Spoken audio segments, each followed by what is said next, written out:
زموږ د خلکو کار دا وي چې کله جومات ته راشي او پوه شي چې مونځ وشو نو څه وایي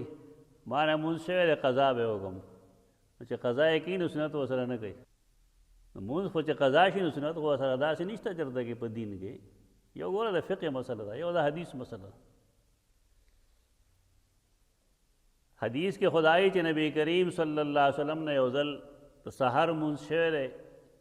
د هغې سره یې سنت کړی دی او یو ځل داسې شوي دي چې د ماسپښین سنت ته پاتې شوي دي نو د مازدیګر مونځ یې چې کړی دی نو هغې پسې کړی دی هغه 2 رکعاته یې مازدیګر مونځ پسې کړی دې ته به څه وایي چې دا څه دي سنت خو همدغه دی دې وجې نه حافظ ابن قیم زاد المعاد کې لیکلي دي چې دا کم خلک مونځ ته قضا شي او سنت پرېږدي د دې څه دلیل نشته دا یو توک باندې روان دي هیڅ دلیل نشته کوشش کوئ چې سنت او وتر ورسره کېږي د دې ښه طریقه دا ده چې انسان د مونځ قضا کوي نه مونځ سره قضا کوي